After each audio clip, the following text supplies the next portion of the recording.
This is my review of the Maya X 8K Fnatic mouse, and starting off with the unboxing, and quite possibly one of the nicest unboxing experiences I've ever had with a gaming mouse, including the mouse, dongle, bag, grips, a bottom cover and replacement skates.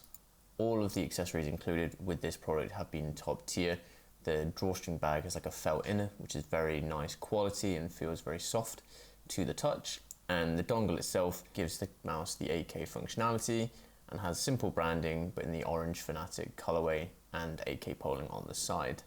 I can't comment on the use of the cable, as I just use my own Lethal Gaming Gear thin wire USB-C cable for all of my mice, but it does also include some Fnatic branded stickers, which is also nice to see. Starting off with the dimensions of the mouse, it comes in with a length of 124.4 millimeters, a width of 64.9 millimeters and a height of 39.6 millimeters. Weighs in at 45 grams, and that's both as advertised and what I got on my scales. Shape wise, you've got a central hump in the middle of the mouse with an inward taper along the sides of the mice, just where you're going to be gripping it, so it provides a nice locked in feeling. On the bottom as well, you've got the unique sort of LAMZU setup for the mouse skates. Although you can swap these out, I've been using them with the stock skates. I've had no issues whatsoever using these. They perform really well on my cloth pad. The 3950 optical sensor with a 54% forward positioning, meaning it's just 4% over that central line on the mouse. Going into the sound test for the buttons here.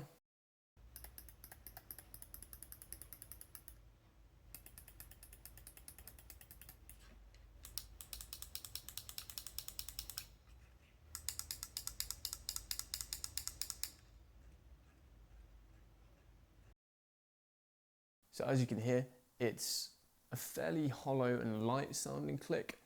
The bass itself, obviously having no bottom, means that you do sort of get that sound coming through, and the buttons themselves are nice and light and spammable. I would say the left and the right click are rather quiet, which is quite good, and the scroll wheel itself is also very quiet, but still provides a sort of tactile response. In terms of the performance and the stats of the mouse, obviously I've had no issues using this mouse in terms of productivity and for gaming and things like that.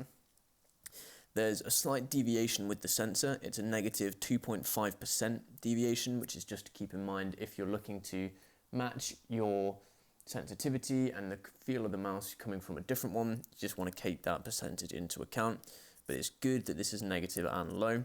There's no smoothing in the sensor either, which is good to see, as that can affect the actual tracking and the wireless function of it. And speaking of the wireless, it's a good wireless, both in the high speed and the game mode, which is their performance setting for the mouse. A lot of companies now with their mice, they have this setting, which increases the performance of the mouse by allowing you to just not reduce the power consumption and essentially make the most of the sensor that you've got. Going into the click latency of the mouse itself, so it's measured at 0.59 milliseconds at the 1K wireless and 0.35 milliseconds when using the 8K functionality with the dongle.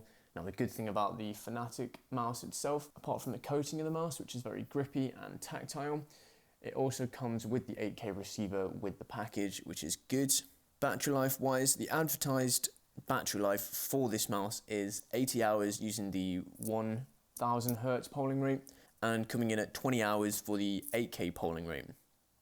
Now I find that in actual usage, I did actually get 80 hours for the 1K use. When using it at the 8K polling, I actually measured it at about 15 hours. So this is using the default settings. So with the game mode, you'll find that the 1K Hertz comes out about the same as the 8K in terms of battery life. In terms of the shape of the mouse as well, as we mentioned, it's got that inwards taper of the mouse and a fairly neutral shape. It's nothing too aggressive. I have 19.5 centimeter by 10.5 centimeter hand, and it fits nice and snug in terms of pressing up against the internal part of my palm. There's not much contact on the outside, but this allows me to have a nice claw, whether that's relaxed or an aggressive claw. It's quite a comfortable shape for that.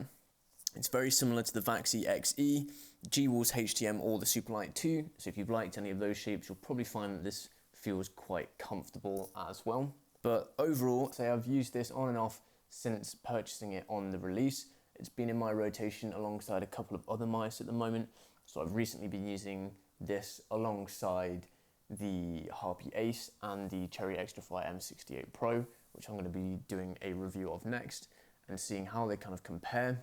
For my overall thoughts, it's using true 8K polling, which is obviously a massive benefit for the mouse, and it's implemented extremely well.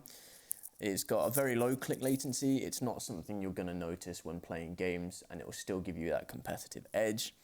The shell and the buttons, everything about the mouse is very high quality. I've no issues at all with using it, or any creaking or flexing in the mouse at all, even when putting a lot of pressure throughout the mouse sides. It's not going to sort of give at all for that. Obviously using that 3950, which we've seen in a lot of other and most gaming mice coming out, even the cheaper budget ones, it's a very good sensor, and the implementation here is very good.